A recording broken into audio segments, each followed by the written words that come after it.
اللہ تعالیٰ سورۃ صاد آیت 21 اور 22 میں فرماتے ہیں، اور کیا تجھے جھگڑا کرنے والوں کی بھی خبر ملی جبکہ وہ دیوار پھاند کر محراب میں آ گئے؟ جب یہ داؤد کے پاس پہنچے تو وہ ان سے ڈر گئے۔ وہ کہنے لگے، خوف نہ کیجیے، ہم مقدمہ کے 2 فریق ہیں، ہم میں سے ایک نے دوسرے پر زیادتی کی ہے، لہٰذا آپ ہمارے درمیان حق کے ساتھ فیصلہ کر دیجئے اور ناانصافی نہ کیجیے اور ہمیں سیدھی راہ بتا دیجیے۔ داؤد علیہ السلام نے فرمایا، بتاؤ تمہارا کیا مسئلہ ہے؟ ان میں سے ایک نے کہا، یہ میرا بھائی ہے، اس کے پاس 99 دمبیاں ہیں اور میرے پاس ایک ہی دمبی ہے، لیکن یہ مجھ سے کہہ رہا ہے کہ اپنی یہ ایک بھی مجھے دے دے اور مجھ پر بات میں بڑی سختی برتتا ہے۔ اس آیت کی تفسیر میں ہے کہ ایک دمبی والے بھائی نے کہا، یہ میرا بھائی بہت چالاک ہے، برے طریقے سے بات کرتا ہے، کہتا ہے کہ میری دمبیاں چرنے جاتی ہیں تو اس اپنی ایک دمبی کو بھی ان کے ساتھ بھیج دیا کرو۔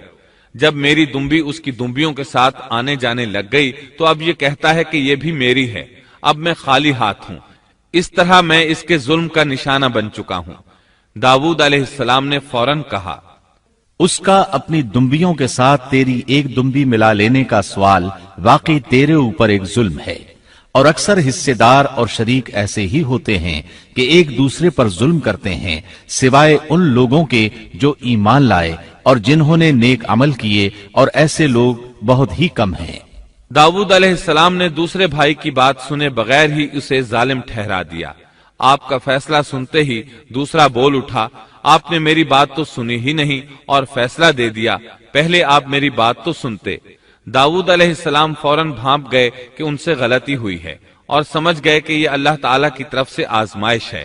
آپ نے فوراً توبہ کی، اللہ کی طرف رجوع کیا اور استغفار کرنے لگے۔ اور داؤد سمجھ گئے کہ ہم نے انہیں آزمایا ہے، پھر تو اپنے رب سے استغفار کرنے لگے اور عاجزی کرتے ہوئے سجدے میں گر پڑے اور پوری طرح رجوع کیا۔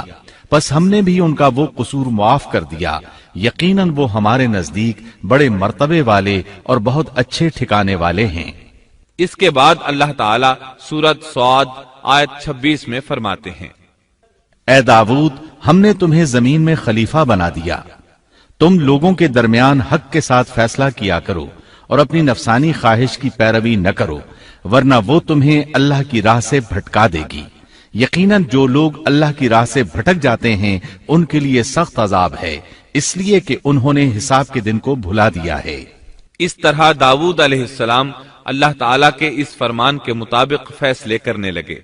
اللہ کے ہاں ان کا احترام اور اکرام اور بڑھ گیا۔ آپ کثرت سے روزے رکھتے اور خوب عبادت کرتے۔ آپ اس وقت تمام انسانوں سے بڑھ کر اللہ کی عبادت کرنے والے تھے۔ امام بخاری نے ایک حدیث نقل کی ہے جس کے الفاظ کچھ اس طرح ہیں، اللہ تعالیٰ کے نزدیک سب سے محبوب نماز داؤد علیہ السلام کی نماز ہے، اور اللہ تعالیٰ کی طرف سب سے محبوب روزہ داؤد علیہ السلام کا روزہ ہے۔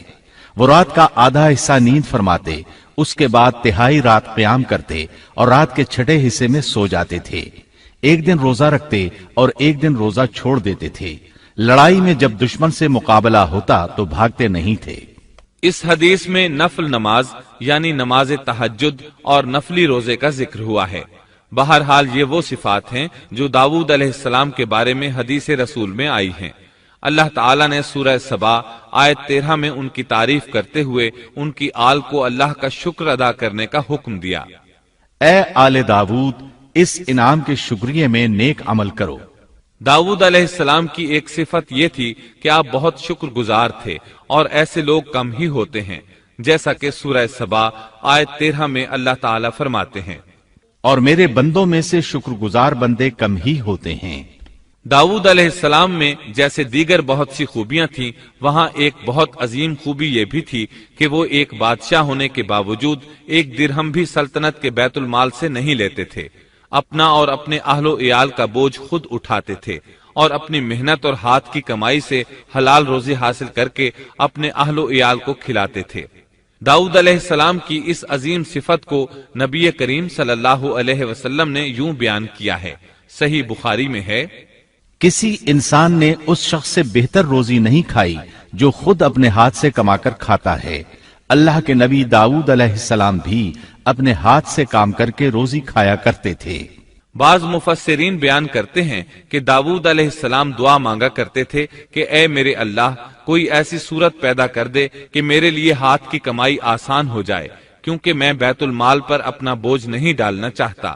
تو اللہ تعالیٰ نے آپ کی اس خواہش کو اس فضیلت کے ساتھ قبول فرمایا کہ ان کے ہاتھ میں لوہے کو موم کی طرح نرم کر دیا، جس سے وہ زرہیں بناتے اور انہیں فروخت کر کے اپنے اہل و عیال کی کفالت کرتے۔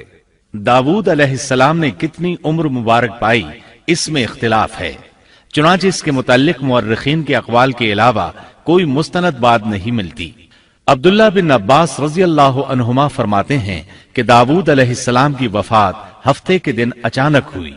وہ ہفتے کے دن مقررہ عبادت میں مشغول تھے اور پرندے قطارے باندھے ان پر سایہ فگن تھے کہ اچانک اس حالت میں ان کا انتقال ہو گیا۔ اس کے بعد آپ کے فرزند ارجمند نے امور سلطنت کو سنبھال لیا۔ یہ سلیمان علیہ السلام تھے۔